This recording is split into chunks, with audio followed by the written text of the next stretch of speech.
Living life on the road where dreams take flight in our motorhome under stars so bright, with our dogs by our side in a world left to roam, finding adventure wherever we call home. Hello everybody and welcome back to Retired and Roaming, our YouTube channel. We are still waiting for Monty the motorhome to make an appearance. We're waiting for the DVLA to register it and get it sorted and registered in our name. Hopefully that will be any day soon, and then we'll have some Monty the motorhome videos to show people, won't we? But in the meantime, we thought we'd just take you back to the summer of 2025, the summer just gone.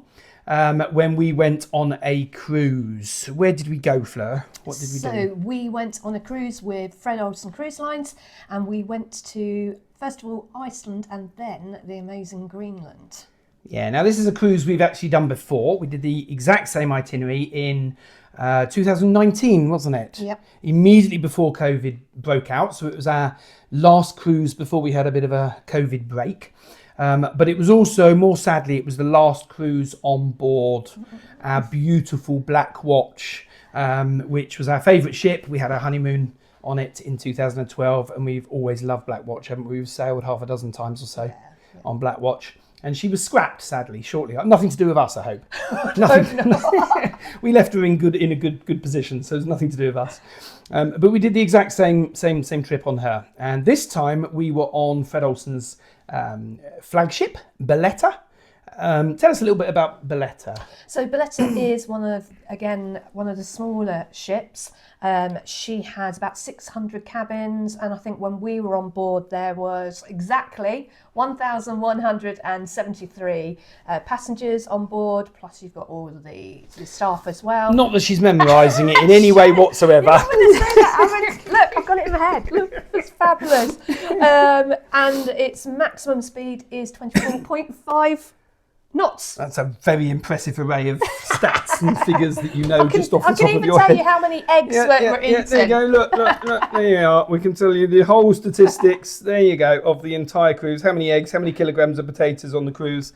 It was an eventful cruise, as you will see over the next 20 minutes of this video, for so many reasons, and we'll tell you a little bit as we go through. Bear in mind though that when we took the video and took the pictures of this cruise, we didn't have this channel in mind, did we? We weren't thinking about doing it for this, so we weren't doing very much direct talking to the camera, which is probably a blessing. Most of it was about the scenery and about where we went and about the experiences that we had. So yeah, sit back, pour yourself a glass of wine and enjoy. Our 15-day adventure started from the port of Liverpool on Thursday the 7th of August. We had 2 sea days ahead of us before we arrived in our first port of Iceland. This was the first of 6 ports. Before we set sail, let's take you on a quick tour of the ship and our cabin.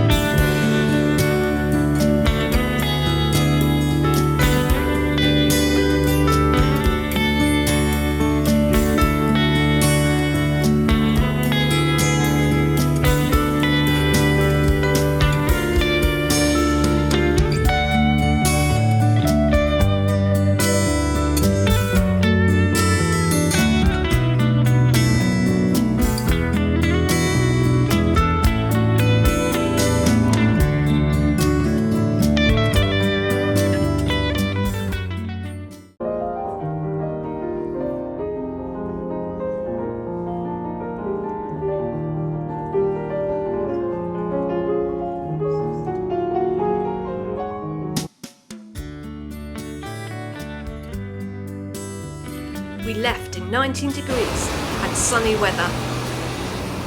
But that was not to last, and over the next 24 hours we developed force 9 gales with wind speeds of 41 to 47 knots and a sea swell of 13 metres. It was very unpleasant, and we spent most of the time in our cabins, hunkered down, not really wanting to eat.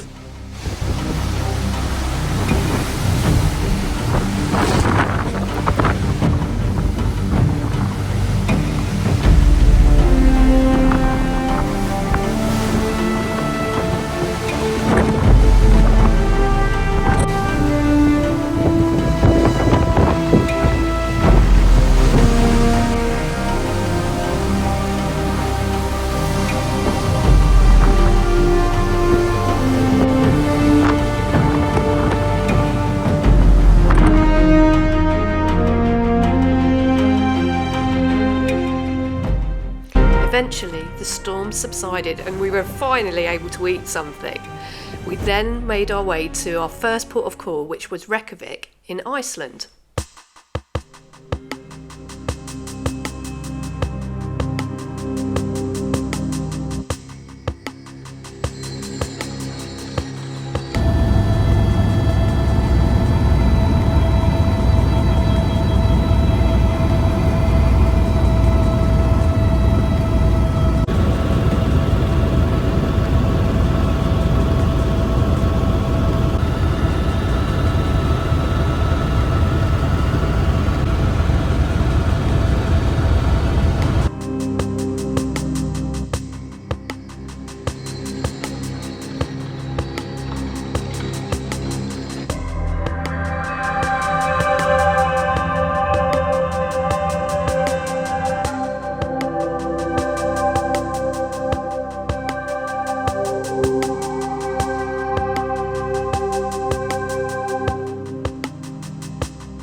The next event on the cruise was sailing the spectacular Prins Christiansund in Greenland.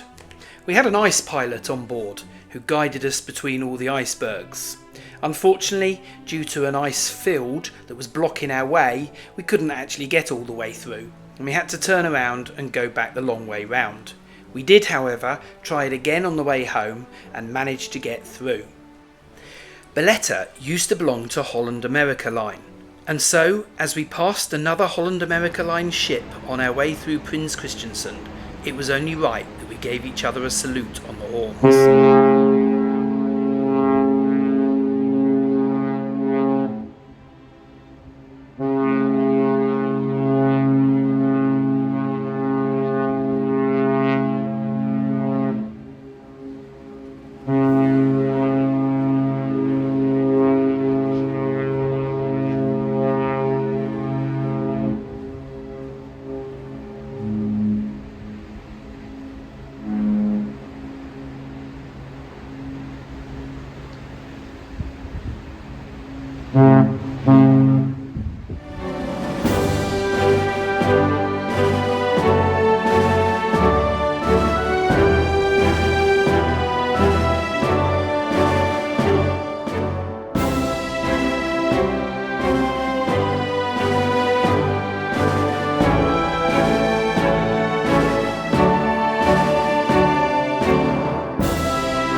first port of call in Greenland was Narsarsuaq.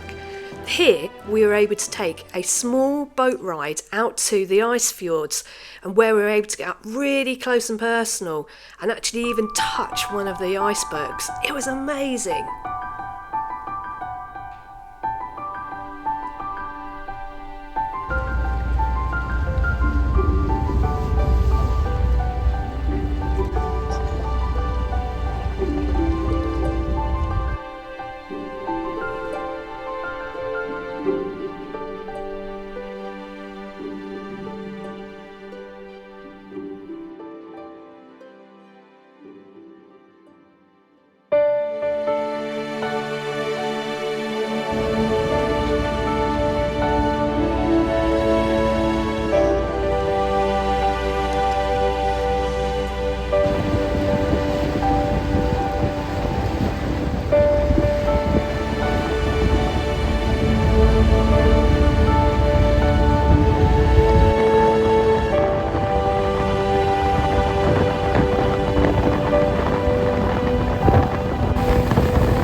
The next day we were due to arrive at Nanatalik, but due to the remnants of the storm, we ended up in a very small village called Narsak, where we walked around.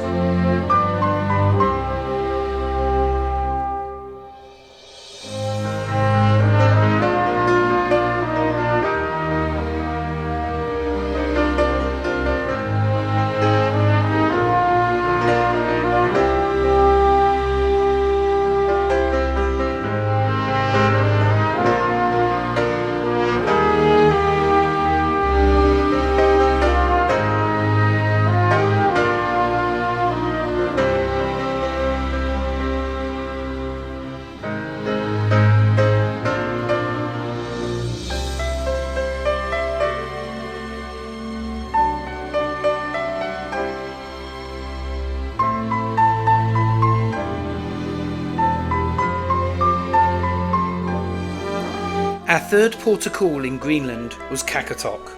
Here we had a food tasting session where we managed to eat and just about keep down narwhal, dried cod, lumpfish roe, but the highlight was surely the selection of local beers.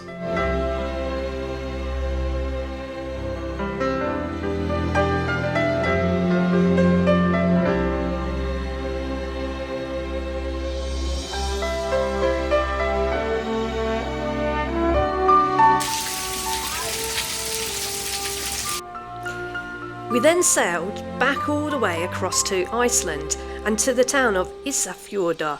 There we had an exciting adventure on quad bikes. Yeah, you enjoyed the quad bikes, didn't you? That was amazing!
Our sixth and final port of call was Akureyri in Iceland, where we went horse riding. Did you enjoy the horse riding, Fleur? It was different. Yeah, it wasn't your favourite, was it? Not my favourite. I, on the other hand, absolutely loved it.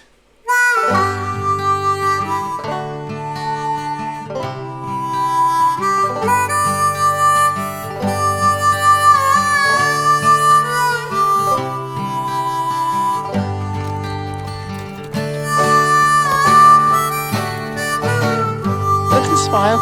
Can you give a wave?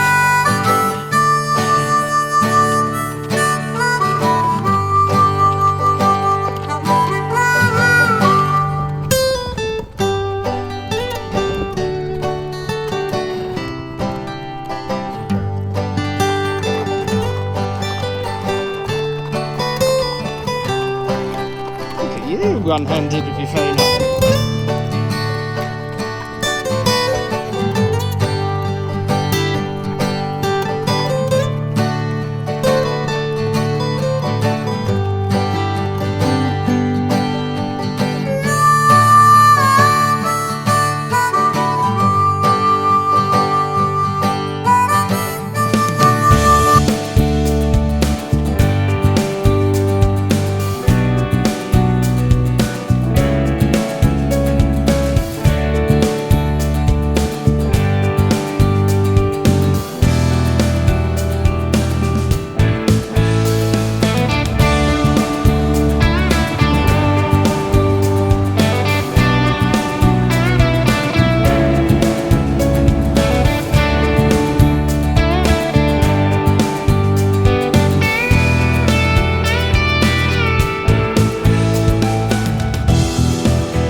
We then began the 2-day trip all the way from Iceland back to Liverpool. Yeah, and if the experiences haven't been amazing up to this point, the best was yet to come, wasn't it? But we didn't know that at the time. So what happened? So it all started, we had a really nice, it was a formal evening, wasn't it? Yes, it was a formal evening, yeah. So we'd gone back to the cabin, having had a really nice meal, being out to the theatre. Suddenly realised that very unusually our cabin stewardess hadn't left us our daily times. So we didn't know what was going on. So we decided to go down to reception, didn't we, and see if we could pick up a copy of the Daily Times. And when we went down to reception, we discovered there was a huge crowd of people, didn't we? And we weren't sure why. And they were all wrapped up with gloves, hat, scarf. So we hang around for a little bit. And then all of a sudden, one of the guest speakers on the cruise appeared, a name of Will Chung. Will Chung, yeah. He's an award-winning photographer and astronomical person, does astronomy and chases the aurora borealis around the world, and he's a super guy. So he came in with all his phones open and just said, right folks, everybody come over, right, really good chance we're going to see it tonight. In fact, it started upstairs, but we're probably looking about 2 a.m, 3 a.m. So if you want to come up now. Go now. So we just looked at each other, didn't we, and went, we've got to go. We've got to go. So I think we stopped off at the cabin, grabbed a coat. So there we were in all our sort of, evening cocktail dress for you and tuxedo and all the rest of it with a fleece over the top and a coat. Grabbed our camera and then headed up onto the deck. And the evening progressed, didn't it? Yeah. And this is what we saw.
ships carry dreams across